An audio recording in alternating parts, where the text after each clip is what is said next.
Buenos días, como delegado de esta promoción. Hoy día vamos a continuar con las clases teóricas correspondientes al curso de Medicina 1. En esta oportunidad vamos a hablar sobre algunas parasitosis. Realmente esta clase es muy vasta, es muy cargada, así que vamos a tratar de hacerlo algo rápido porque no nos alcanzaría el tiempo, es para hacer todo un tratado, creo. Bien, entonces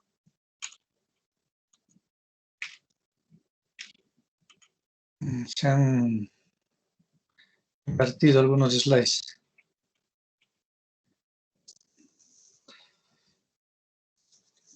Vamos a hablar un poco acerca de las diferentes parasitosis que se observan en este país. Es un trabajo, este es un cuadro sacado de un trabajo de la revista, del servidor Cielo, publicado en el 2020, para que ustedes vean, digamos, cuál es la distribución de algunas parasitosis. Y si ustedes observan, pues, si se trata solamente del Miltos, por ejemplo, aquí en Arequipa, la prevalencia es menos del 2.3%, ¿no es cierto?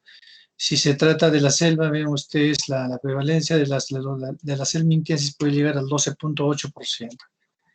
Si se habla en general de los parásitos, vean ustedes en la selva, la prevalencia de las parasitosis en general puede llegar a un 32.4%, en tanto que si nos ubicamos, por ejemplo, solamente Arequipa, puede ser menos o igual de 2.94%. Eso significa que las parasitosis, si bien es cierto, tiene una preferencia en la parte del estrato socioeconómico, pero también tiene una preferencia en el estrato geográfico. Y para buena suerte del país, ¿no? Donde, digamos, hay una gran predisposición para las parasitosis, tanto en lo geográfico, también coincide en lo social y en lo económico. Vamos a hablar un poquito sobre la ascaridiasis, ¿no es cierto? El ascaris es producido por el Ascaris lumbricoides, una geohelminthiasis, ¿no es cierto? Se dice que afecta a más de 1.000 millones de personas en el mundo.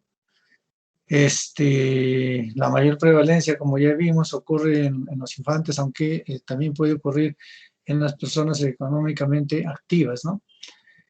En Arequipa ya vimos cerca del 3% y en la selva puede llegar hasta un 90% según esta bibliografía. Acá ustedes pueden ver la prevalencia solamente del Ascaris lumbricoides de la población general puede constituir o puede llegar hasta un 26.45%. Este es un trabajo que se publicó en el año 2001. Obviamente afecta más a los escolares, preescolares, también a la población militar, pero la población adulta no se escapa, digamos, de un porcentaje bastante importante que llega a un 33.16%.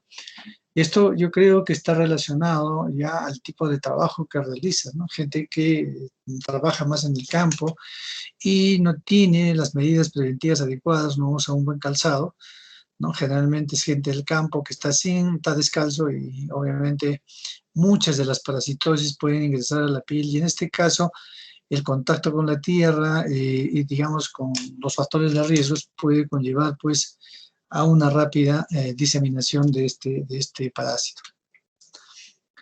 Entonces, como ya vimos, es un nematodo de mayor tamaño, puede alcanzar hasta los 20 centímetros, viven en la luz intestinal, sobre todo el intestino delgado, ¿no? Y la hembra puede colocar hasta 200.000 huevos por día, es una cosa bastante impresionante. El mecanismo de infección es la ingestión de los huevos maduros, ya saben ustedes que se ubica básicamente en el intestino delgado, y una cosa interesante es que puede vivir hasta 20 meses, ¿no es cierto? Y un tiempo de desarrollo para llegar a la edad adulta puede ser hasta 18 días. Ustedes ven acá el Ascaris lumbricoide, ¿no? Como, digamos, este es el ciclo de vida. Aquí se observa, por ejemplo, cuando una persona tiene el parásito, elimina los huevos, ¿no? Los huevos llegan al suelo, a la tierra. Esta tierra que puede estar, digamos, en una zona incluso de fertilización vegetal, ¿no? Esto llega al hombre a través del mecanismo tierra, mano, boca, ¿no es cierto? Tierra contaminada. el huevo es ingerido y nuevamente se produce el ciclo y la formación del Ascaris lumbricoides, ¿no?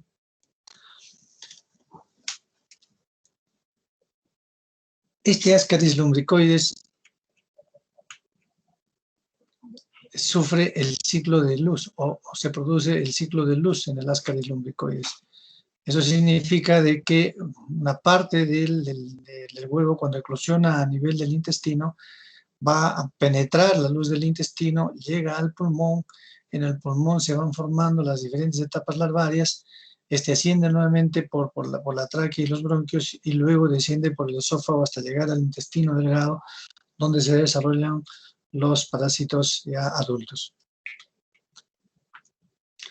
En cuanto al cuadro clínico, generalmente es asintomático, sin embargo, dependiendo de la cantidad y la ubicación del mismo, puede provocar otro tipo de problemas, ¿no?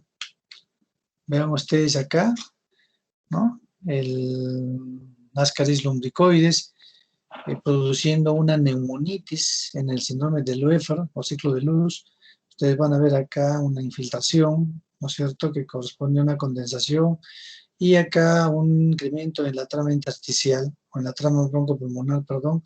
Acá se van formando las larvas que van ascendiendo, es decir, va produciendo lo que se llama el síndrome de Loeffler, ¿ya?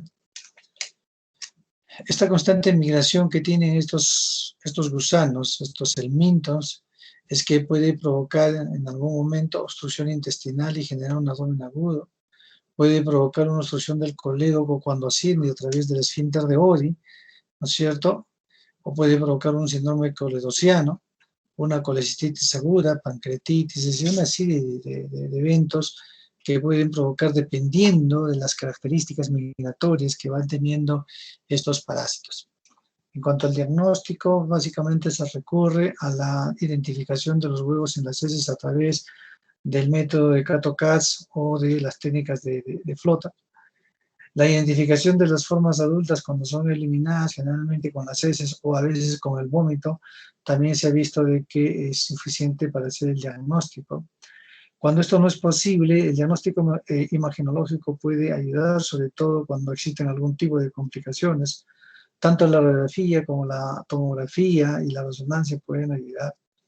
Se ha visto que algunos pacientes cursan con una eosinofilia que va del 5 al 12%, pero esto no es patognomónico.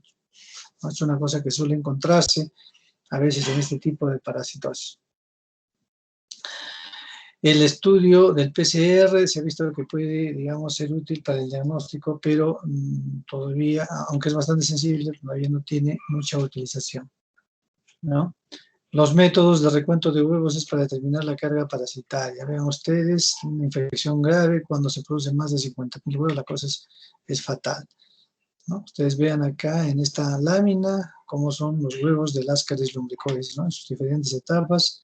Acá ustedes pueden ver el gusano. Este es un gusano que mide de 15 a 25 centímetros, es el nematode más grande que se conoce, ¿no? Y acá algunas radiografías de abdomen. Ustedes pueden ver acá que es un paciente que va con historia de dolor abdominal, distensión. La radiografía revela una distensión de las heces intestinales con imágenes paralelas, ustedes ven acá imágenes paralelas, ¿no?, que sugieren fuertemente la presencia del Ascaris lumbricoides, ¿no? No solamente eso, ustedes pueden ver acá, vean ustedes cómo en esta radiografía con contraste de vario, vean ustedes acá las imágenes, estas imágenes longitudinales que son compatibles con la presencia del Ascaris lumbricoides, ¿no? Aquí ya en algunos cortes transversales tomográficos, vean ustedes estos puntos, ¿no es cierto?, que corresponden, ¿no?, estos puntos hipodensos que corresponden a la presencia del Ascaris lumbricoides. Acá se ve en una imagen longitudinal, vean ustedes cómo se puede observar acá el Ascaris lumbricoides, ¿no? Son imágenes que básicamente están relacionadas al aspecto clínico que nosotros tocamos. En un colangiograma hecho a través de una CIPRE, una colangiopancreatografía retrógrada endoscópica, ven ustedes lo que se observa, ¿no? Al introducir la sustancia de contraste al colédoco, acá ustedes vean el colédoco, el conducto hepático común, el derecho y el izquierdo, y vean esto, este es el endoscopio, y vean esto, ¿no? Esta imagen hipodensa, este es un Ascaris lumbricoides, ¿no? Ustedes, es grande, se puede llegar perfectamente al hígado, puede llegar a la vesícula, puede destruir el conducto de Wilson, ¿no? En cuanto al tratamiento, los medicamentos de primera línea son el albendazol, como está indicado. Se puede dar alternativamente también el mebendazol. En mujeres gestantes, el pirantel palmoato, nunca se olviden, el pirantel palmoato es la droga de elección. También tenemos algunas alternativas como la ivermectina, la nitosa azoxamida, el levamisol, etc., ¿no? Estas enfermedades son prevenibles, ¿no? Y esto lo podemos hacer mejorando el saneamiento ambiental, una buena, adecuada disposición de excretas, el uso de letrinas para evacuar el intestino, la higiene de manos con agua y jabón, ¿no es cierto?, el lavado y control de los alimentos. Y en algunas zonas muy endémicas se puede dar un tratamiento o una quimioterapia profiláctica, ¿no?, cada 3 meses. Luego vamos a tocar ahora la anquilostomiasis. Es una helmintosis intestinal causada por dos nematodes que son el Ancylostoma duodenales y el Necator americanus. Tanto su forma larval como el adulto producen enfermedad. Más de 500 millones de personas en el mundo tienen contraído este parásito. Vean ustedes cómo es su distribución epidemiológica, algo parecido a lo que ocurre con el Ascaris lumbricoides. Ustedes vean acá, la población general, la prevalencia constituye cerca del 14%. Puede afectar, o afecta de hecho, a los preescolares y a los escolares, vean ustedes, en un 9%, a la población infantil, a un 6.3%, a la población militar también, ¿no? Entonces, esto es muy importante que nosotros conozcamos. Y además, vean ustedes en la parte superior, vean cómo en la selva alta y baja la prevalencia es mayor comparativamente a las zonas de la costa, por ejemplo, ¿no?, donde la prevalencia puede ser de hasta el 1.19%. Obviamente este es un trabajo bastante antiguo, no hay reciente, se trataba de buscar, pero esta tendencia siempre se mantiene, ¿no? Los adultos son gusanos cilíndricos, son pequeños, miden apenas 12 milímetros, ¿no es cierto? Presentan un esófago prominente y sus glándulas salivales también son prominentes porque al adherirse a la mucosa intestinal, estos, digamos, se alimentan preferentemente de sangre, ¿no? Sangre y detritos, ¿no? Cuando migran de una pequeña, la hembra puede fecundar de 10.000 a 20.000 huevos por día, ¿no? Los huevos dan lugar a la larva, ¿no es cierto?, en las heces o en el medio ambiente, y esta larva, de acuerdo al ciclo de vida que nosotros conocemos, cuando llega a la Tierra, los huevos en un medio acuoso adecuado, da lugar a la eclosión del mismo, y para dar lugar a la formación de la larva raditiforme, luego se convierte en larva filariforme, y el mecanismo de ingreso es diferente. Acá básicamente va a entrar a través de la piel, ¿no? A través de la piel, y va a migrar hasta llegar al intestino. Este es un gusano que también cumple el ciclo de luz. Cuando en su forma larvaria asciende por los bronquios, llegando a la tráquea, y posteriormente el esófago, llega al intestino, ¿no? Vean ustedes, esta es más o menos el ciclo de vida que tiene o que sigue este parásito. Vean ustedes, aquí está el ancilostoma duodenal. Estas son las características morfológicas del ancilostoma duodenal. Vean ustedes, miren cómo tiene unos dientes que permiten agarrarse en la mucosa intestinal para poder succionar a través de unas glándulas salivales también poderosas, ¿no? El mecanismo de transmisión en el contacto es con el suelo contaminado. Sin embargo, en el acto de uno encuentra la descripción de que también puede ser por vía oral. Claro, si la larva filariforme llega a la vía oral por contacto, debe ser porque uno, digamos, el campesino agarra la tierra y en su mano se lleva de encuentro a la larva filariforme y se lleva a la boca, luego obviamente puede entrar por ahí, ¿no? Pero igual sigue el ciclo de los. Todos siguen el ciclo de los, ¿ya?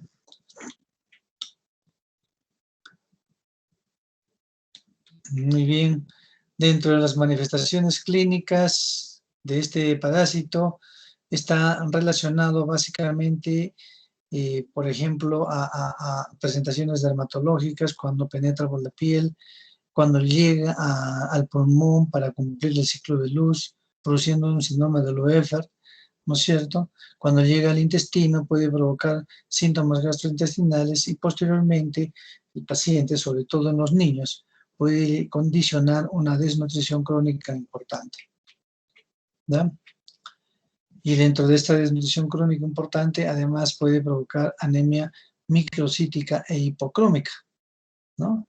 Hay descripciones que relatan la presencia de pacientes con hemoglobina de hasta 1 a 2 gramos, ¿no? Y vean ustedes, por ejemplo, cada uno de estos parásitos puede consumir alrededor de 0.3 mililitros de sangre por día, ¿no? Esto, al afectar a la población infantil, obviamente puede provocar una serie de secuelas en el desarrollo de los niños. En cuanto al diagnóstico, esto se hace a través de la identificación de los huevos en las heces. Ocasionalmente se puede identificar las larvas. El método de Harada-Mori es muy importante, pero también el método de Kato-Cas es un método cuantitativo que también se utiliza. Por ser una parasitosis, no está de más recordar que también puede haber eosinofilia, ¿no? Son los huevos, ¿ya? Y el tratamiento, al igual que el ascaris lumbricoides, tenemos aquí el albendazol como primera elección. El mebendazol también es parte del tratamiento de primera línea, ¿no? En las dosis y en el tiempo que se recomiendan acá. Alternativamente se puede dar la ivermectina, el pamoato de pirantel. Hay que tratar la hemoglobina, hay que tratar la desnutrición también, ¿no? Y obviamente promover las medidas de prevención. Luego tenemos la tricocefalosis, producido por otro parásito, otro nematode, que es el Trichuris trichura. Este sí se localiza más bien en el intestino grueso, habitualmente comensal, pero capaz de producir una sintomatología grave cuando se encuentra en grandes cantidades en niños, provocando, al igual que la anquilostomiasis, un estado de anemia y de desnutrición, ¿no? Vean ustedes, en zonas endémicas puede abarcar hasta el 90% de la población. Estas son algunas descripciones que se relatan hace muchos años, ¿no? Pero la prevalencia, por ejemplo, en este cuadro, de este trabajo de investigación que se hizo en el año 2001, por ejemplo, ustedes vean acá en Arequipa, la prevalencia es de 0.82%, en Amazonas 12.90%, ¿no es cierto? Y a medida que vamos bajando, digamos, va disminuyendo también la prevalencia, ¿no? Vean ustedes acá en la selva alta y en la selva baja. En la selva alta puede llegar hasta un 25%, y en la selva baja puede llegar hasta un 37.72%, y en la costa 3.49%. Esto varía, obviamente. Las condiciones geográficas y sociales y económicas, digamos, favorecen el desarrollo de este parásito, ¿ya?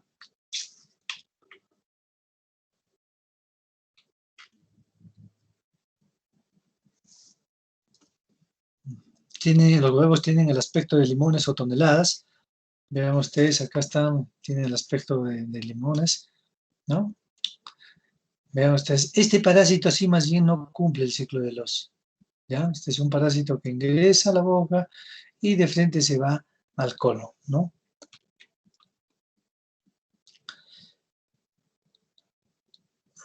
El tiempo de vida puede durar hasta 10 años. Miren ustedes la cantidad de tiempo que puede vivir este parásito, es increíble, hasta 10 años puede tener.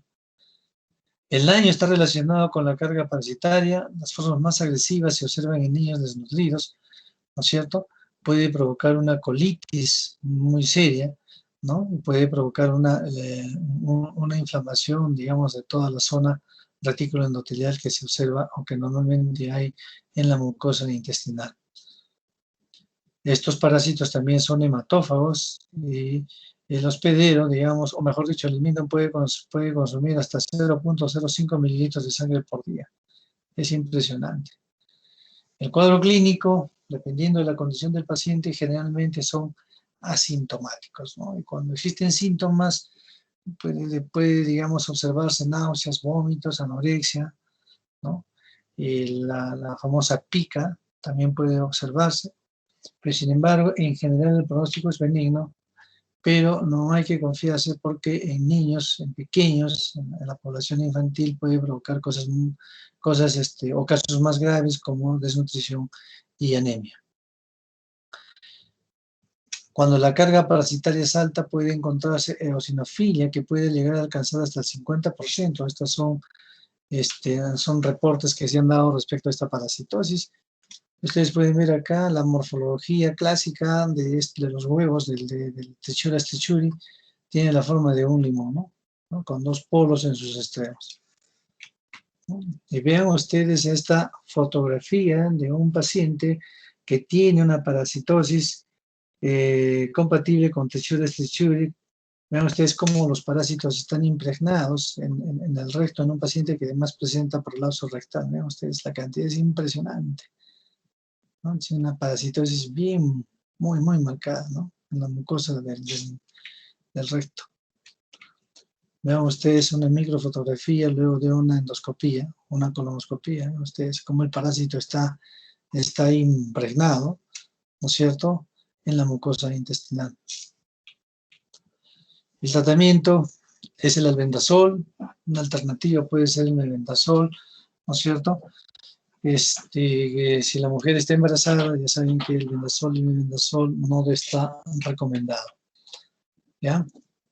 En cuanto a las medidas de prevención, como las demás otras parasitosis, es impedir la contaminación fecal humana del suelo, una adecuada disposición discreta, motivar la creación de adecuados hábitos higiénicos, lavado cuidadoso de verduras y plantas de tallo corto antes de consumirlo, y el lavado de manos tan importante, de manos con agua y jabón, ¿no? Luego vamos a tocar otra parasitosis, que es la estrongiloidiasis. Esta es una infección producida por otro nematodo del género Strongyloides. Más comúnmente ocurre en las zonas tropicales y caracterizado por la producción de un cuadro digestivo o generalizado de curso crónico y de pronóstico variable, ¿no? En el Perú y en el Brasil se considera que puede estar infectado hasta 60% de las poblaciones dependiendo de la región de la zona geográfica, ¿no? Tiene que haber un ambiente propicio, un suelo húmedo, con una temperatura húmeda, con una temperatura también adecuada para generar las condiciones para el crecimiento y desarrollo de este parásito. Vean ustedes aquí en esta tabla, ¿no? Por igual, en la costa o chala, la prevalencia es del 3%, sin embargo, en la selva alta, por ejemplo, puede llegar perfectamente hasta un 18.48%, ¿no? En general se puede decir de que la prevalencia en la población general es de 7.72%, afectan, miren ustedes, más a los lactantes, ¿no es cierto?, a la población militar. Es una población que generalmente está expuesta a este tipo de parasitosis.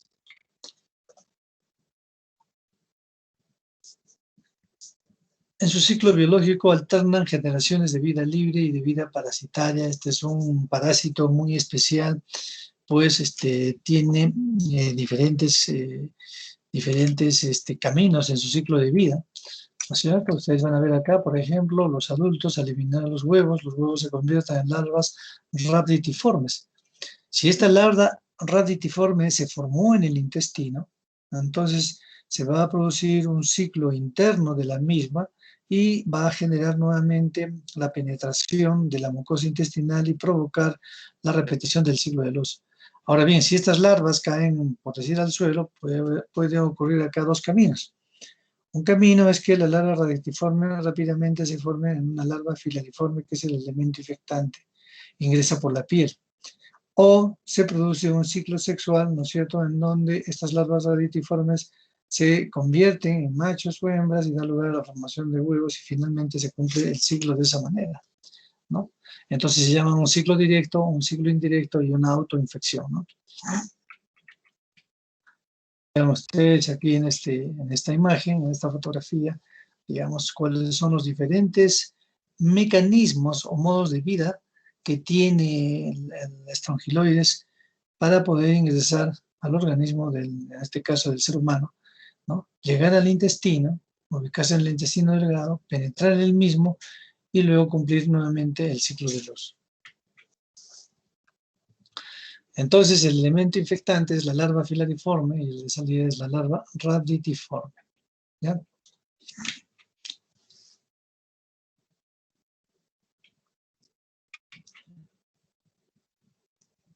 Dentro de la parte patológica puede producir prurito, pápulas y edemas en la zona de entrada, es un problema dermatológico. En los pulmones puede haber obviamente una destrucción de tipo estructural, generando alteraciones en el alveolo, ¿no? Puede provocar a su vez una intensa eosinofilia, ¿no? Y en algunos casos puede provocar una superinfección sistémica. Se ha visto que los pacientes con HTLV1 y con SIDA son pacientes muy susceptibles, sobre todo los pacientes con HTLV1.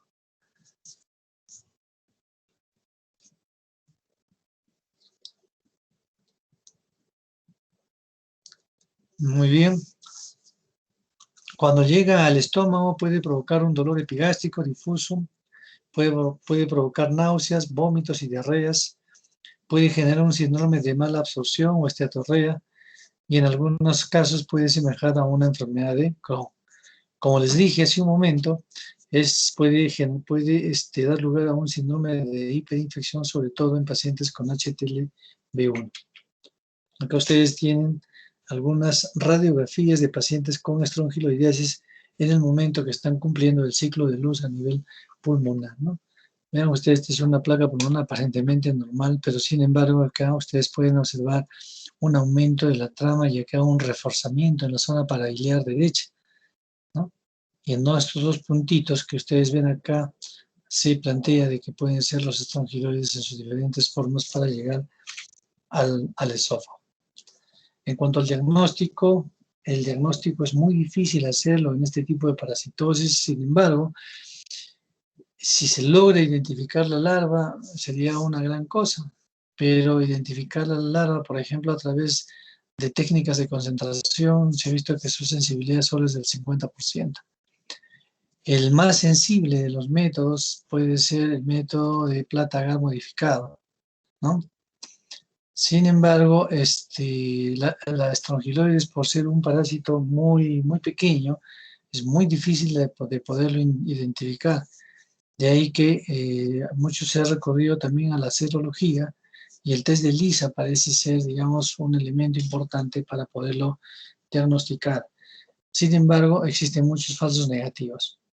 Por otro lado, se han aplicado también técnicas de PCR, se encadenan la polimerasa en meses, pero esto todavía no está muy claro, ¿no?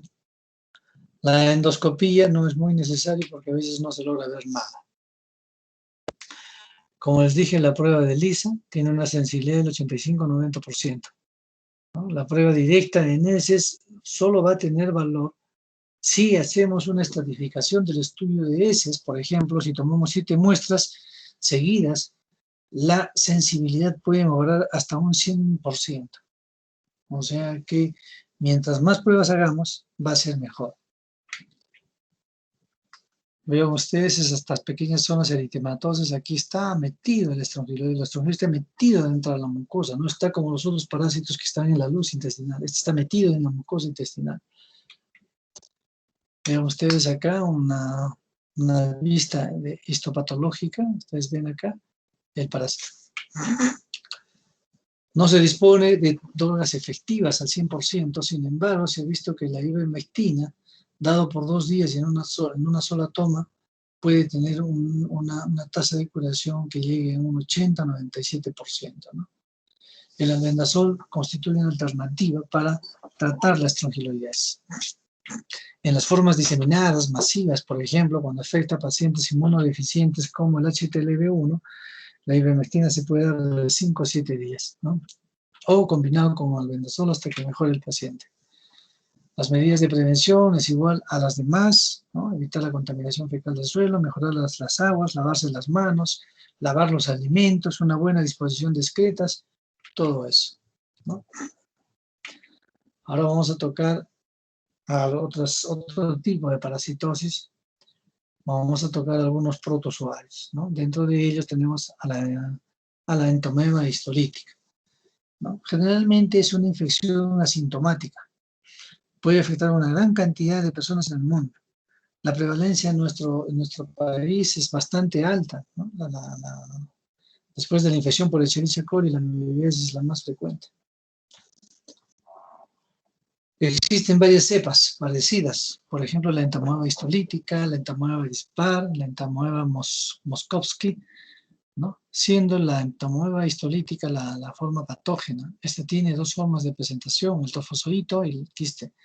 El trofozoito es la forma patogénica por excelencia, ¿no es cierto? Es la que se une al epitelio, ¿no? Penetra la mucosa intestinal y ahí es donde produce las famosas úlceras amibianas, ¿no? Cuando entra un estado de cronicidad se forman los quistes, que viene a ser ya el elemento de salida del parásito a través del ano, ¿no? Los quistes, cuando son ingeridos, resisten fácilmente el pH gástrico y al cloro del agua, o sea, realmente son muy, muy resistentes.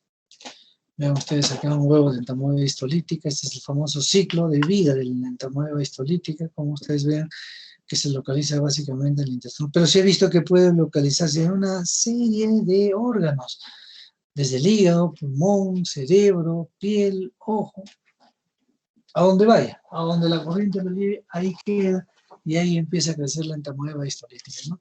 Obviamente que cuando crece en el hígado, en el pulmón y sobre todo en el cerebro, la cosa es bastante seria, porque aquí puede dejar un daño secular definitivo.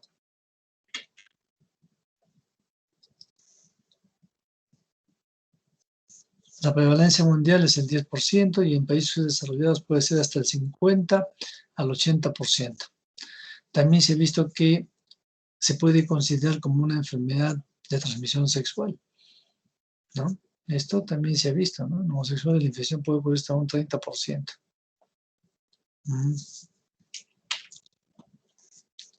La lesión fundamental es la úlcera. Las lesiones se prolongan en extensión y profundidad. A veces encontramos un pequeño orificio, un puntito nada más, bueno, la herida o la fiesta por dentro, ¿no?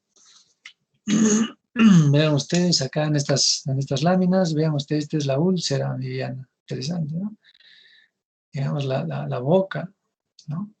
De la úlcera prácticamente es pequeña, casi se estrecha. En cambio, lo que caracteriza es la profundidad y la extensión, ¿no?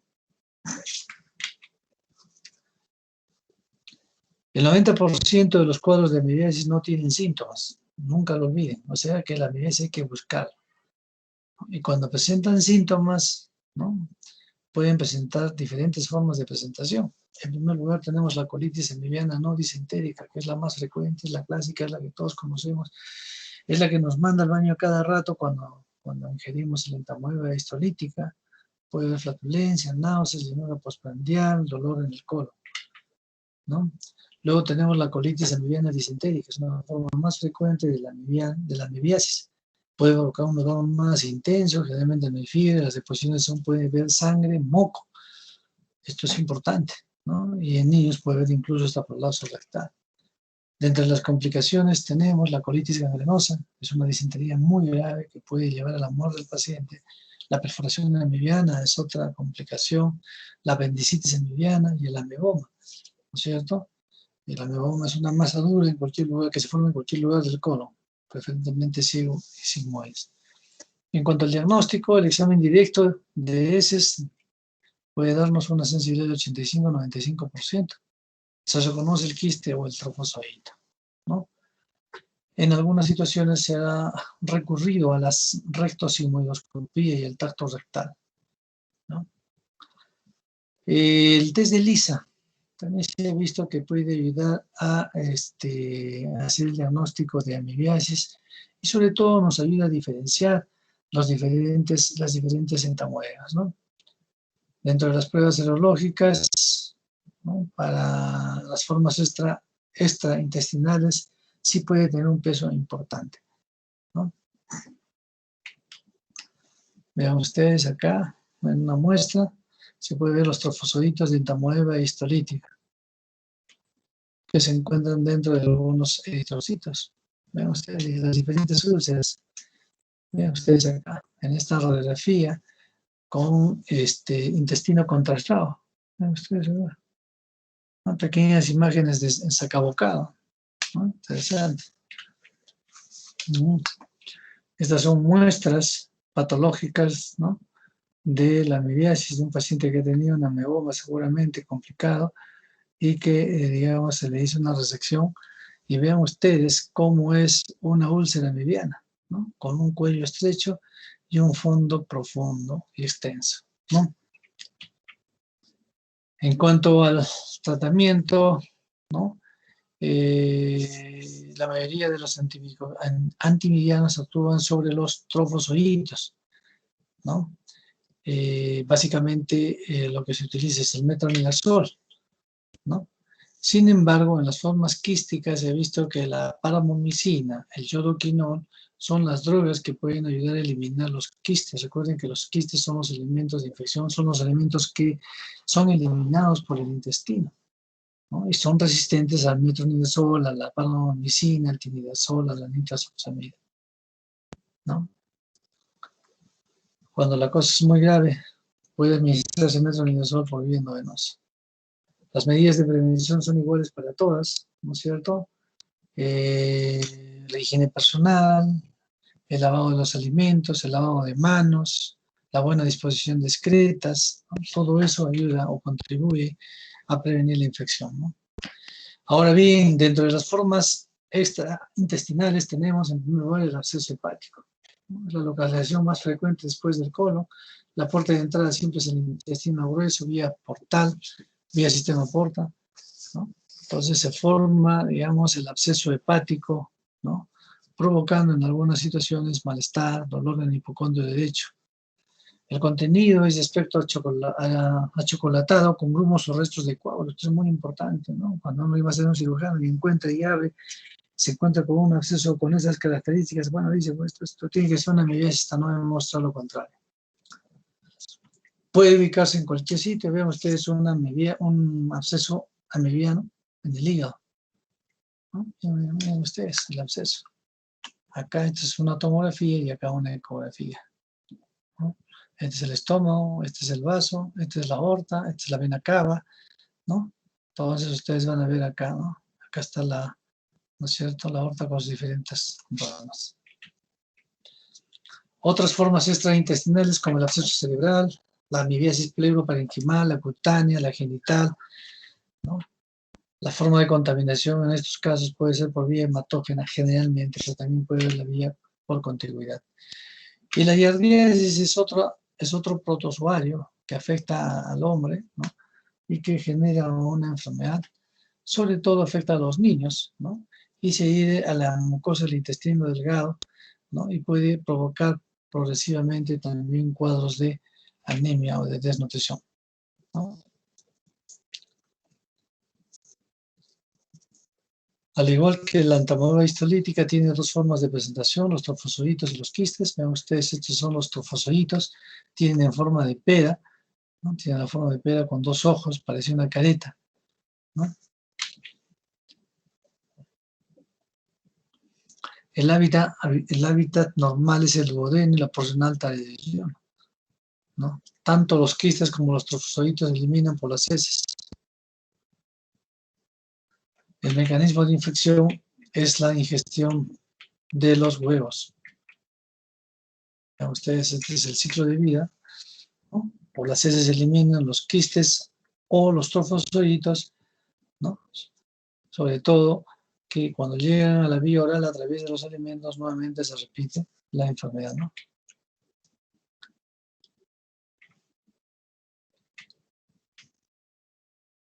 Dentro del cuadro clínico generalmente es asintomático, sin embargo, en la mayor parte de pacientes podemos observar dolor abdominal y distensión, diarrea ocasional, mucha flatulencia, esteatorrea, baja de peso por provocar un síndrome de mala absorción y retardo en el crecimiento. Vean ustedes cómo es una giardiasis en un paciente al que se le ha administrado sustancia de contraste por vía. El diagnóstico se hace a través del examen directo de heces, identificando los quistes o los trofozoitos, ¿ya? La prueba de ELISA también se puede recurrir para el diagnóstico de este paciente, teniendo una especificidad y una sensibilidad de 91 y 95% respectivamente.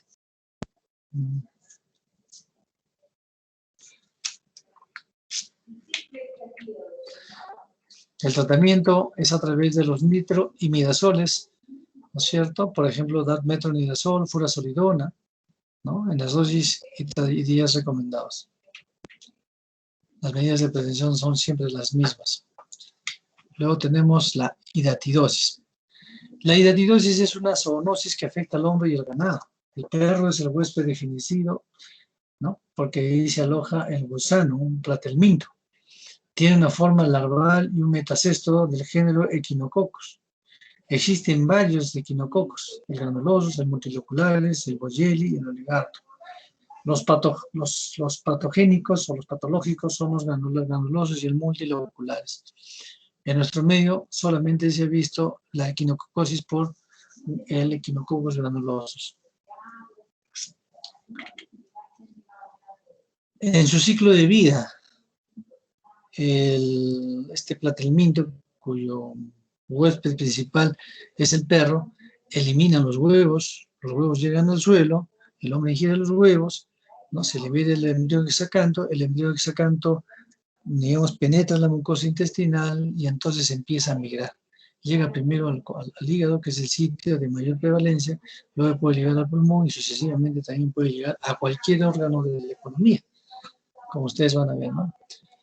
Entonces, esta equinococosis es producido, digamos, es la forma intermedia de un parásito cuyo huésped definitivo, en este caso, es el perro.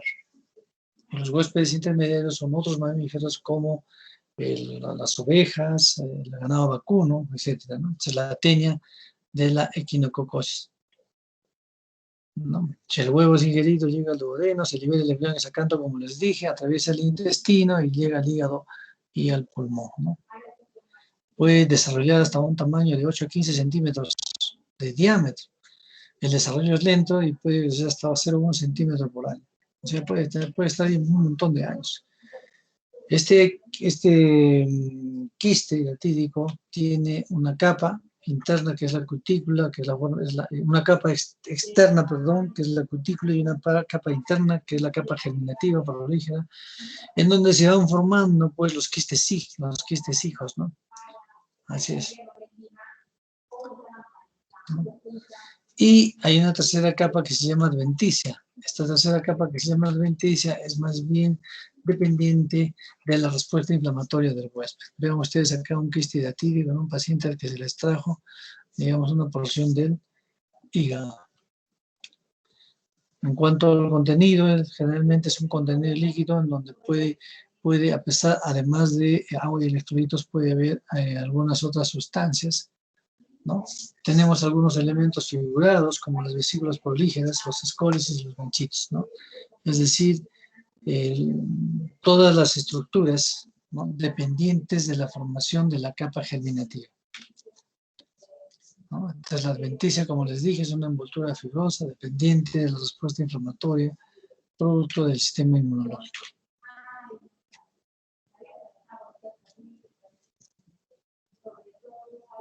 Tiene una alta morbimortalidad.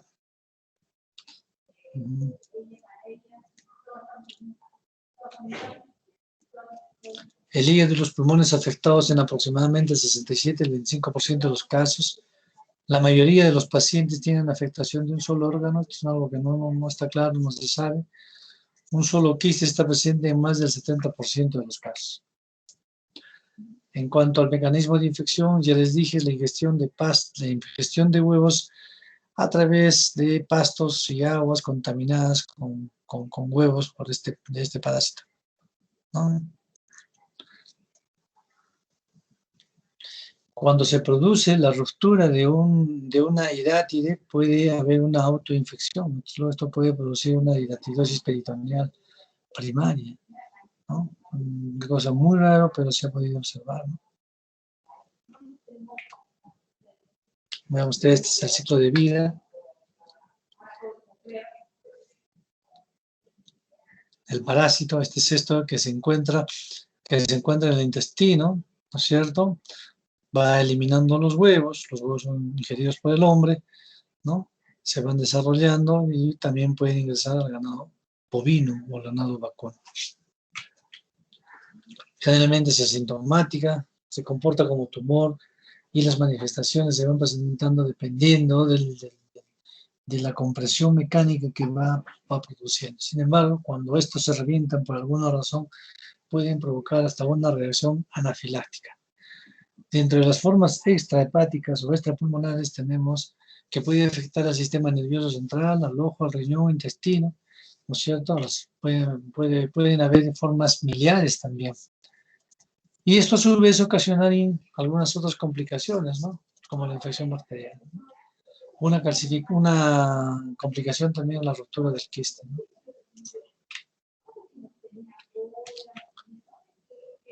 El diagnóstico se hace a través de la imagenología, con la radiografía simple, la ultrasonografía, la tomografía y la resonancia, aunque no es necesario a veces la resonancia. La laparoscopía algunas veces se ha tenido que utilizar, ¿no? Y el examen directo. Ustedes vean acá, este es un paciente. Miren ustedes la cantidad de imágenes redondeadas. Pero si uno ve, dice, no, ¿cómo voy a darme cuenta que este es una tiroides? Claro, si hay factor epidemiológico y hay cuadro clínico y un test serológico positivo, yo puedo sospechar en que hay una tiroides. Pero si yo lo veo por primera vez así, sin conocer los antecedentes, yo podría pensar que de repente esta es una metástasis cancerosa. Sin embargo, acá ven ustedes, acá hay otra, ¿no? Acá hay otra imagen bien redondeada, obviamente compatible con quiste hiatídico. Acá ustedes vean un absceso, un quiste hiatídico complicado, drenado, ¿no? Vean ustedes este nivel.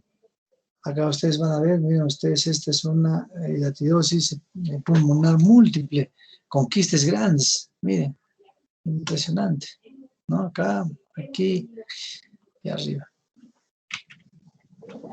La ecografía, por supuesto, también ayuda, digamos, ayuda mucho la ecografía, no solamente en cuanto al diagnóstico, sino también ayuda a dirigir la terapia en la medida en que a través de este medio uno puede detectar la actividad de la capa germinativa produciendo, digamos, las hidatidesijas, ¿no? Y entonces eso genera una estratificación muy especial del quiste hidatídico de tal suerte de que lo que se propone en cuanto al tratamiento va a depender de las características orgánicas del quiste hidatídico. Es decir, si es un quiste que es estéril porque no vemos que no tiene una capa germinativa adecuada, por consiguiente no hay formación de quistes, de hidatidesijas, entonces uno podría perfectamente tomar una decisión terapéutica respecto a él. Pero si por otro lado mide más de 6 centímetros y tiene cantidad de hidatidesijas, olvídense, el tratamiento tiene que ser de otra forma. Vean ustedes un quiste multilocular de una hidatidosis hepática. Vean ustedes. Vean ustedes. Esta es una hidatidosis ocular. Vean ustedes. Una hidatidosis cerebral, ¿no? Completamente diferente. Acá no se ve el quiste, pero completamente diferente. Y acá es un poco difícil, da la impresión de que fuese un absceso, ¿no? Entonces, ¿yo cómo hago el diagnóstico? Tengo que hacer el diagnóstico en función de los diferentes parámetros, de los diferentes factores. Paciente que viene de la chacra, que trabaja descalzo, que trabaja en ganado vacuno, ¿no es cierto? Es asintomático y de repente viene por un síndrome neurológico. Debo pensar en una hidatidosis, pero también tengo que tener mis diagnósticos diferenciales. Para eso son los estudios. Vean ustedes en esta resonancia. Tremenda, ¿no? Cómo comprimen los ventrículos. Dentro de los estudios, los que más se han utilizado son la hemaglutinación indirecta y el estudio de ELISA, ¿no? El ensayo de monoabsorbente asociado a las enzimas son los estudios que, digamos, han tenido mayores performance en cuanto al diagnóstico. Y así, por ejemplo, cuando se utiliza el test de ELISA en el hígado, el rendimiento que tiene puede llegar a un 80-90% si se trata para detectar la inmunoglobulina G, o puede llegar a un 92% si se trata de detectar la inmunoglobulina E. ¿no? En el pulmón quizás es un poquito menor la sensibilidad, pero vean ustedes cómo puede llegar hasta un 85%, la IgG y la IgE hasta un 70%, ¿no? En el pulmón es un poquito más difícil, de ahí que la importancia de hacer todo lo que hemos comentado, ¿no? Y esta es una clasificación ultrasónica por ultrasonido de los quistes hidatíricos, ¿no? Y de la equinococosis. Entonces acá ustedes van a ver, ¿no?, lo que ya les había comentado hace un momento, ¿no? No solamente se trata de decir esto es compatible con ella, sino a su vez estratificar los estadios, ¿no? Por ejemplo, en el panel CL, ¿no?, por ejemplo, vamos a tener un quiste hidatídico sin sin hidátides hijas, ¿no? Esto es lo que se llama un quiste anecoico. Por otro lado, si nosotros tomamos el panel C1, ¿no es cierto?, vamos a ver también un quiste único, tiene un contenido también anaecoico, ¿no? Acá sí se puede ver algunas estructuras, bueno, hay que tener un buen ojo, ¿no?, para describirlo. Y así sucesivamente nosotros podemos ir, digamos, enfocando no solamente el estadio, la estadificación del quiste, sino la viabilidad, ¿no?, de contagio del quiste. Y esto a su vez determina, digamos, la alternativa terapéutica que podríamos hacer. Actualmente hay una tendencia a disminuir el tratamiento quirúrgico. Ahora el tratamiento se hace o se plantea hacer a través del método PAIR, que es punción, aspiración percutánea, introducción de un protocolicida y una reaspiración, ¿no? Entonces, dentro de este drenaje percutáneo combinado con 3 ciclos del vendasol, ¿no es cierto?, siempre tiene que ir con el vendasol que se inicia generalmente unos 10 días antes, ¿no es cierto? Entonces se punza, se aspira, se introduce un protocolicida y posteriormente se reaspira. El protocolicida generalmente es suero salino hipertónico. El suero salino hipertónico, digamos, tiene la virtud de que por osmosis romper las membranas de las quistes, de las hidátides hijas, entonces hacerlo estéril. Y luego de que se cumple con ese criterio se puede reaspirar, ¿no? En situaciones más serias, por ejemplo, cuando los quistes son más grandes o más complicados, el tratamiento ya tiene que ser necesariamente quirúrgico, pero siempre van acompañados del vendasol, ¿no? Entonces, por ejemplo, vamos a ver, ustedes lo van a ver detenidamente. Por ejemplo, si nosotros encontramos a un quiste hidatídico en la etapa CE1, que consiste en una lesión quística unilocular no ecoica con signos de doble línea, decimos que está en etapa de activo. Si es un tamaño de menos de 5 centímetros, podemos dar solo albendazol como tratamiento alternativo el PAR, ¿no? Punción, aspiración, etc. Luego, si es más de 5 centímetros, se tiene que hacer el PAR, el albendazol más el PAR necesariamente, más el PAIR, ¿no?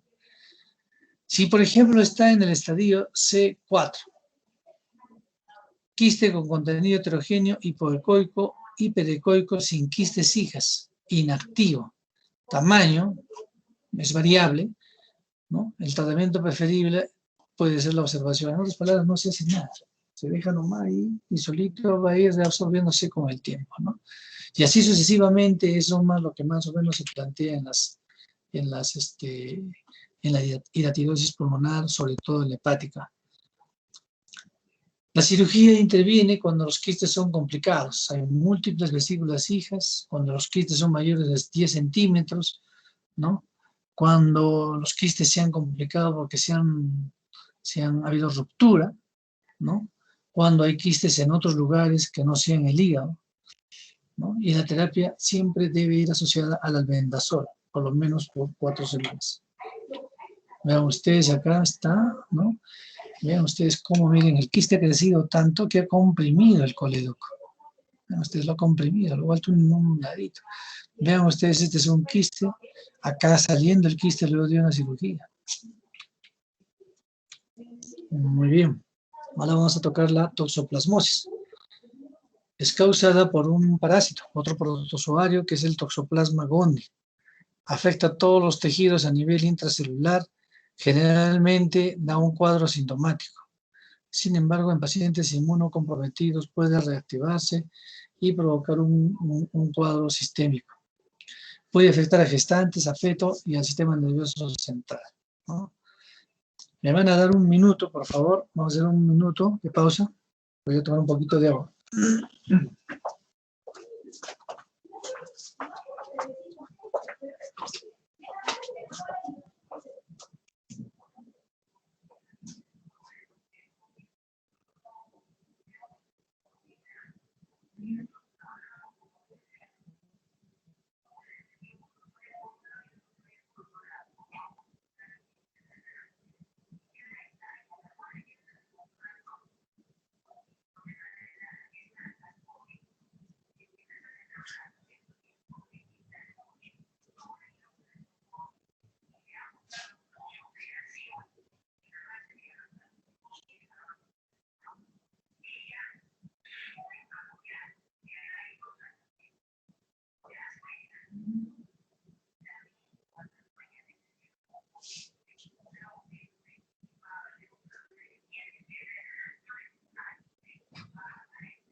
Bien, entonces hablamos de esta enfermedad infecciosa que es producida por el Toxoplasma gondii. Esto tiene una relevancia clínica porque puede afectar a dos grandes grupos de personas que tienen mucho que ver, digamos, en cuanto a la parte epidemiológica. Y nos estamos refiriendo a las gestantes y a los pacientes con HIV, ¿no? Muy bien. Entonces, ya sabemos de que esta es una zoonosis universal, realmente está distribuido por todo sitio, ¿ya? La seroprevalencia puede llegar hasta un 78%, por ejemplo, en el Brasil se ha registrado así.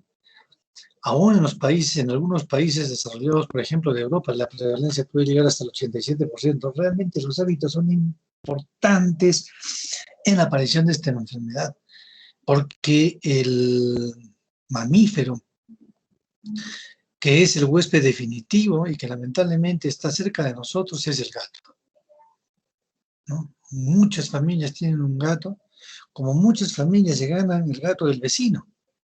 Y resulta que el gato del vecino tiene toxoplasmosis y el gato del vecino se metió a la cocina, ¿no? Y empezó, digamos, a lamer o a comer, digamos, todo el resto, todos los alimentos que encuentra, ¿no? Evacúa sus deposiciones o micciona, y entonces ahí está eliminando las diferentes formas de presentación de este parásito. Al día siguiente la gente se levanta y come sus alimentos. Y entonces, por eso esta es una zoonosis muy distribuida, ¿no? Hay que tener mucho cuidado, sobre todo para los dos grupos de poblaciones que les he mencionado, ¿no? El estadio infectante, por ejemplo, para el huésped definitivo, que es el gato, pues el quistel o quistel taquitis, es una cosa impresionante, ¿no? Ya sea que esté en la carne, ya sea que esté en las secreciones, o ya sea que esté en las heces, cualquiera de las formas, digamos, de presentación o de las formas como puede llegar al organismo del ser humano, ¿no es cierto?, facilita su transmisión, ¿no? Es impresionante.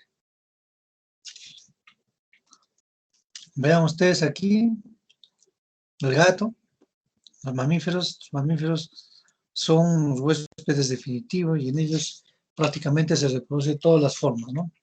Acá hay una cosa interesante, es que el tipo de reproducción puede ser incluso asexual y sexual, es decir, es tan extraordinario este parásito que puede, digamos, reproducirse por cualquier medio.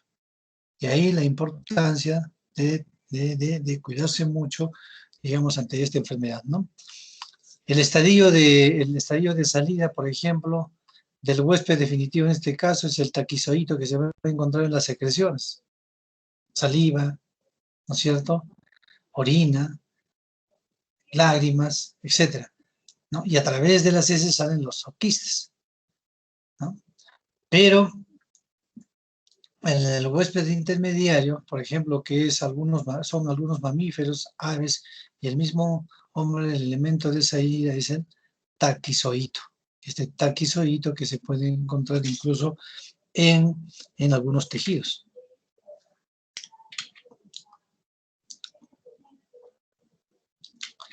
Van a ver ustedes acá cómo la toxoplasmosis en pacientes inmunocompetentes, en las manifestaciones clínicas prácticamente solo llega a un 10%. Hay otras descripciones que mencionan que puede llegar hasta el 30%. Puede haber una linfadenopatía generalizada, en algunos casos fiebre, sudoración, escalofríos, mialgias, faringitis, rash. Generalmente se autolimita en un mes hasta en un año, ¿no? En algunos casos se ha visto coloretinitis, es una infección ocular, son casos muy especiales y raros también, como miocarditis, distrés, neumonitis, encefalitis. En realidad son casos muy raros de contaminación de este parásito en pacientes inmunocompetentes. Es una plaga que no se logra ver bien, sin embargo, nos llama la atención un hígado muy grande, un vaso muy grande también, ¿no? Y acá se logra ver cantidad de linfadenopatías. ¿Ven ustedes? Todos estos son ganglios inflamados. Esta es la aorta, esta es la vena cava, ¿no es cierto? Vean ustedes. ¿Ya? Esta tiene que ser el colédoco con su rama izquierda, su rama derecha.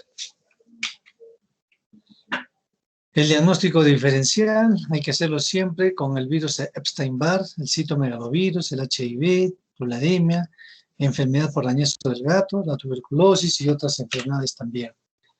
En cuanto al diagnóstico de la toxoplasmosis, generalmente recurrimos a los estudios serológicos, las técnicas moleculares de PCR también se ha visto que pueden ser útiles, más lejanamente la histopatología.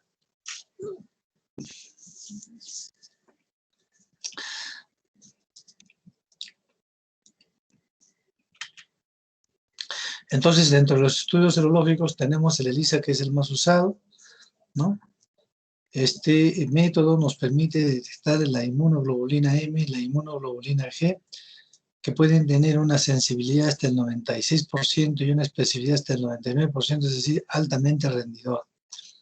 Hay otras técnicas como la inmunofluorescencia y el test de tinción de Sabin-Feldman que ya no se utilizan, pero los menciono, digamos, como parte de la teoría.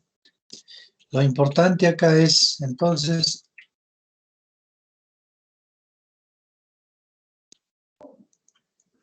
lo importante aquí es saber de que la inmunoglobulina M aparece a la semana, sigue elevándose y puede desaparecer o mantenerse por mucho tiempo, incluso algunos meses, según la bibliografía.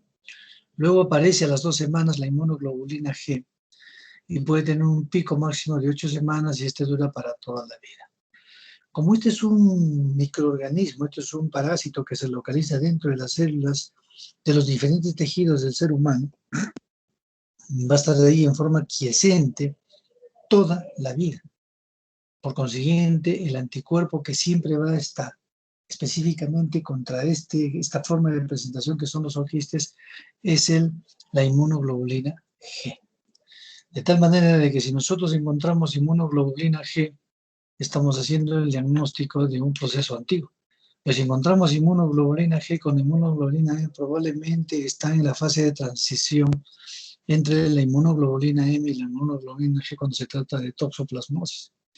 Y esto tiene que ver mucho, tiene que ser muy importante, porque recuerden, por ejemplo, en el caso de las gestantes, ¿no?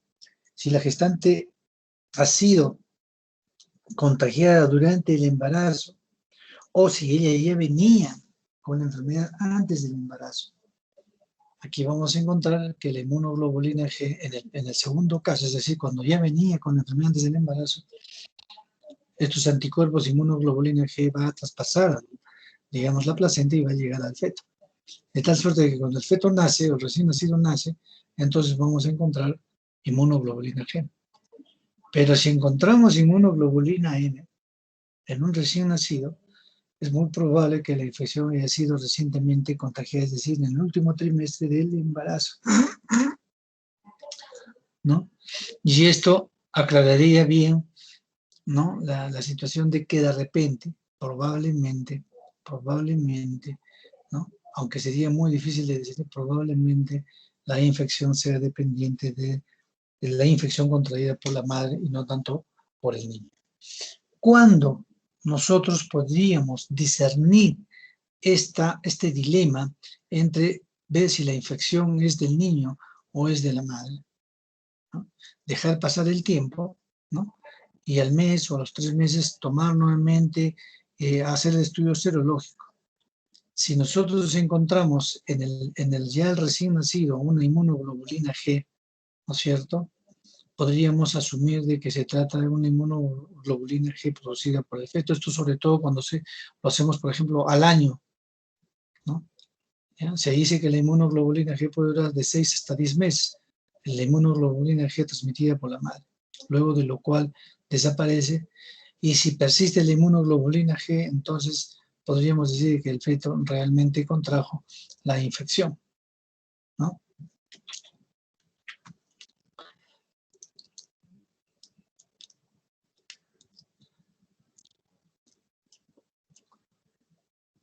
Muy bien.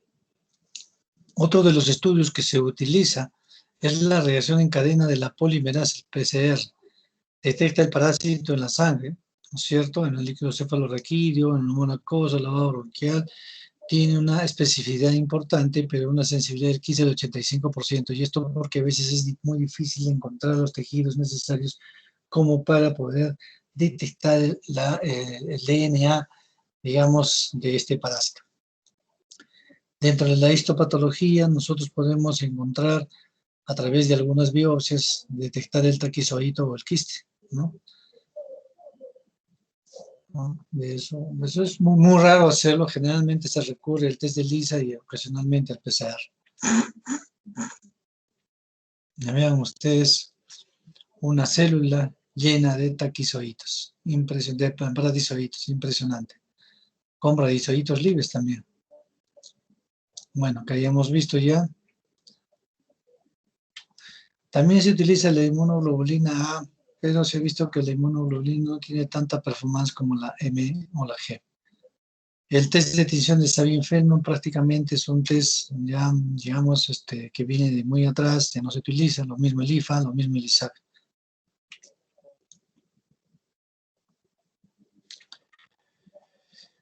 En cuanto al cuadro clínico, ¿no es cierto?, una de las cosas que tenemos que vigilar permanentemente es que si el ojo, saber si el ojo se ha comprometido o no. Muchos pacientes inmunocompetentes pueden hacer una corroretinitis también, ¿no? Pueden hacer muy raramente encefalitis, pueden miocarditis, etcétera, pero es raro encontrar eso. Generalmente esta es una enfermedad asintomática. Vean ustedes la corroretinitis. En cuanto a la toxoplasmosis congénita, si se produjo en el primer trimestre, las lesiones fetales pueden ser graves, ¿ya? Es decir, si la infección de la embarazada se produjo en el primer trimestre, las infecciones son frecuentes y pueden ser muy graves. Si se produjo en el tercer trimestre, generalmente los pacientes o los recién nacidos pueden ser asintomáticos. ¿Por qué razón?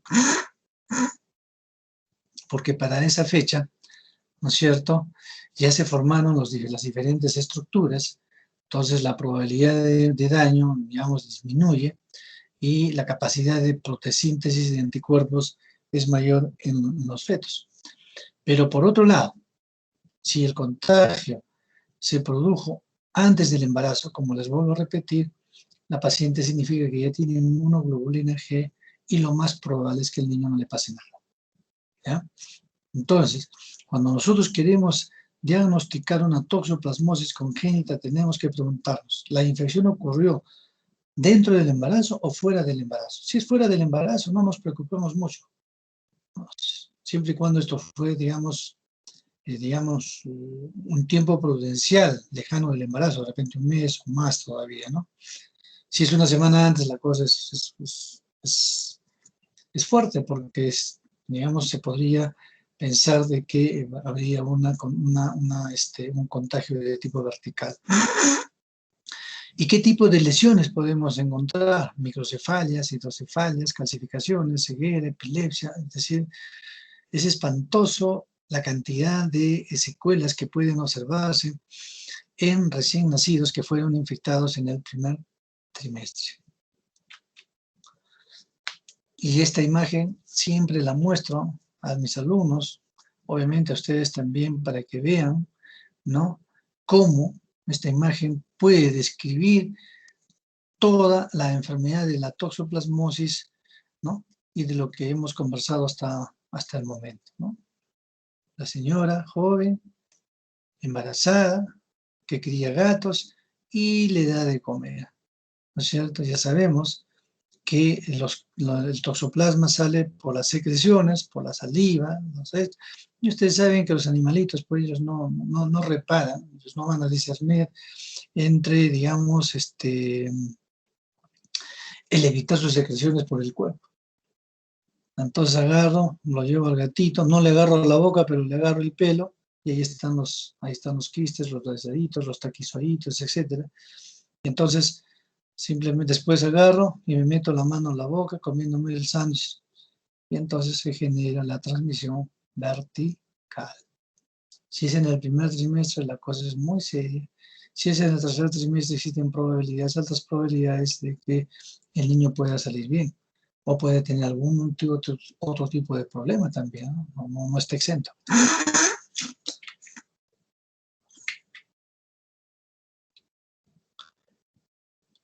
Entonces, se dice que habría 4 tipos de presentación clínica: la forma subclínica, la enfermedad severa en el periodo neonatal, la enfermedad leve a severa en los primeros meses de vida, ¿no es cierto? Y las secuelas o recaídas generalmente de tipo ocular, que puede ocurrir incluso, ¿no?, durante toda la vida del paciente, ¿no? Acá veamos la corioretinitis congénita por toxoplasma, interesante, vean ustedes las lesiones, ¿no? Son impresionantes las lesiones. Si alguien de ustedes va a ser oftalmólogo, ¿no?, nunca se olviden estas fotografías. Y las diferentes lesiones intracraneales caracterizadas por calcificaciones. Impresionantes las calcificaciones, ¿no? Vean ustedes, pucha, todo está calcificado. Todo el cerebro está calcificado. Todos son los puntitos blancos. Y ni qué decir de esto. Esto es hidrocefalia. Vean ustedes, una hidrocefalia congénita. ¿Cómo no? No hay cerebro, todo es agua. Todo esto son los ventrículos. Todos estos son los ventrículos, vean ustedes. Prácticamente no hay cerebro, la cosa es, como decía, de pronóstico malo. Un niño que queda con muchas secuelas neurológicas, ¿no? Y no contentos con eso, vean ustedes en una muestra de placenta cómo se encuentra gran cantidad de toxoplasma. Está lleno de toxoplasma. Tiene mucha avidez por todos los tejidos. Y en el paciente inmunocomprometido, bueno, también eso hay que verlo. Vean ustedes, puede provocar una encefalitis por toxoplasmosis. Vean ustedes las lesiones. Tremendas son las lesiones, ¿no?, de toxoplasma en un paciente inmunocomprometido, por ejemplo, el paciente con VIH. En cuanto al tratamiento, el tratamiento puede tener varios esquemas. Existe un tratamiento en el cual se da la pirimetamina más la sulfadiazina más la leucovorina, ¿no?, dependiendo de las dosis, ¿no? O puede haber otro esquema, ¿no?, que es un esquema alternativo que que consiste en pirimetamina más clindamicina más leucovorina, ¿no? Entonces acá se varía. Se da la clindamicina, por ejemplo, cuando el paciente es alérgico a las sulfas, ¿no? Si no se dispone de pirimetamina, se puede dar trimmetoprim sulfamethoxazol, ya sea en forma endovenosa o por vía oral, por 2 a 4 semanas. Es el tratamiento. Entonces el tratamiento dura 2 a 4 semanas. No se olviden, 2 a 4 semanas.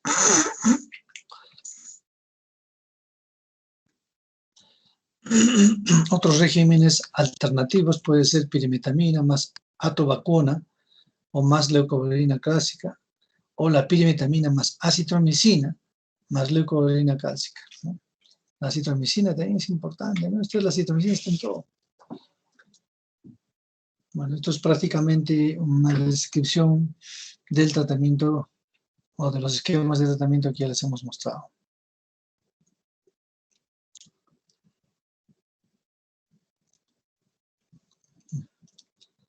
En la enfermedad por HIV, estos son los esquemas de tratamiento que son los mismos prácticamente de los que hemos mostrado, ¿no? Cuando se da sulfadiazina se debe agregar el ácido folínico. En la actualidad no se dispone de vacunas. Mejorar los hábitos higiénicos y dietéticos es una forma de prevención. Si uno recuerda la imagen de la señora que está con el gato, dándole de comer y luego metiéndose el sándwich a la boca, yo creo que de ahí nosotros podríamos colegir qué es lo que no debe hacerse, ¿no? Independientemente de si es una mujer embarazada, ¿no? Muy bien. Tremenda es esta clase. Luego tenemos la fasciolasis. En la fasciolasis, esta es también una zoonosis parasitaria producida por un tremato genético, ¿no? Hermafrodita. En sus siglos, los animales herbívoros y el hombre son los huéspedes definitivos. El caracol de agua dulce es el huésped intermediario. En el hombre se localizan los conductos biliares generando un estado de hipersensibilidad. El cuadro clínico dependerá de su ubicación en las vías biliares, pero puede estar ubicada en otras estructuras también. Tiene el aspecto de una hoja lanceolada, presenta un cono cefálico. Sus huevos son de forma elíptica de 150 micras. Vean ustedes la fasciola, las características con sus diferentes estructuras. Y este es el ciclo de vida de este parásito que es la fasciolasis. Vean ustedes el humano, que es el huésped definitivo, pero accidental. El ganado vacuno, el ganado bovino, generalmente son los huéspedes definitivos, habituales, ¿no? Se eliminan los huevos entran por una serie de metamorfosis, pero para eso necesitan el caracol como intermediario, tal es así de que este miracirio ingresa al caracol y luego sale ya, digamos, en otra forma, que se llama la cercaria. Esta cercaria, ¿no es cierto?, que encuentra el medio geográfico adecuado, es decir, suelos húmedos con agua, y vegetales de tallo corto, que son comestibles, como por ejemplo el berro, ¿no es cierto? El berro, ¿no?, que se come con la ensalada de una verdura que no ha sido bien lavada, se ingiere y nuevamente se repite el ciclo, ¿no es cierto? Aquí eclosionan los huevos, salen, penetran en el intestino y buscan las vías biliares, ¿no? Cuando se escapa a esta forma clásica de presentación, entonces puede llegar a otra estructura, la fasciola hepática. ¿No? Acá están, vean ustedes, el miracidio, las cercarias, las metacercarias, llegó al caracol, ¿no?, las histomas juveniles, bueno, en fin, todo el ciclo de vida, ¿no? Ese es el ciclo de vida habitual. Esto tiene una prevalencia en todo el mundo. Chile, Argentina, Perú, Bolivia, zonas ganaderas son las más frecuentes, ¿no? Vean ustedes un corte histopatológico donde se puede ver en la parte central un tremato de que es la fasciola hepática. Si la carga parasitaria es alta, puede haber un cuadro clínico severo. Si está básicamente en las vías biliares, puede provocar hasta una colangitis, una colecistitis, dolor en el hipocondrio derecho, ¿no? Hepatomegalia, etcétera, ¿no? Vean ustedes, puede provocar colecistitis, síndrome esclerosiano, si llegó al colídoco, ¿no?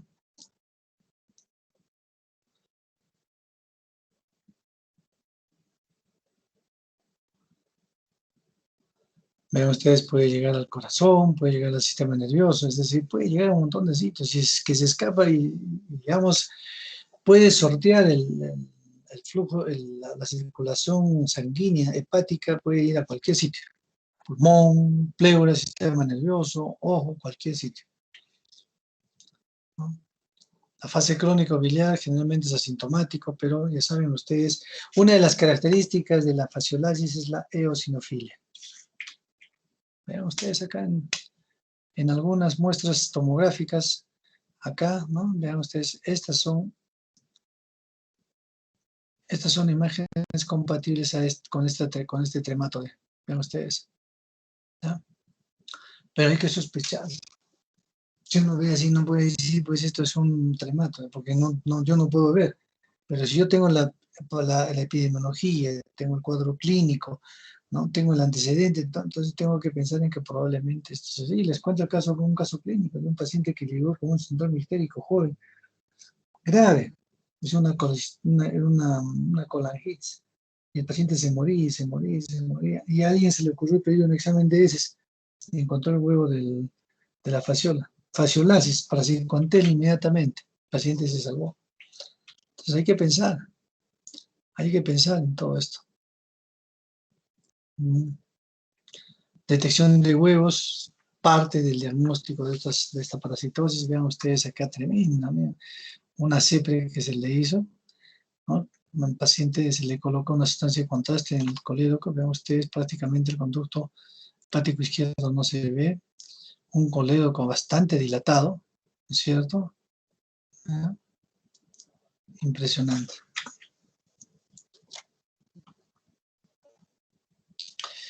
El método de Lisa sigue siendo un método muy interesante porque tiene una alta sensibilidad y especificidad, ¿no? La detección de huevos ayuda mucho. La endoscopía en algunos casos, la tomografía, la ultrasonografía, la colágeno puede ayudar, como hemos visto.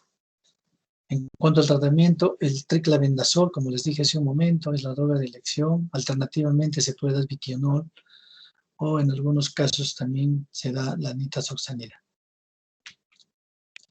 Dentro de la prevención, destruir el ciclo de vida, ¿no? Que conduce a la aparición de las formas que van a llegar al ser humano, ¿no? Y bueno, en esta super clase, eso es todo lo que quería comentarles. A Pedro le voy a dejar los slides para que puedan ustedes repasar. Les agradezco mucho.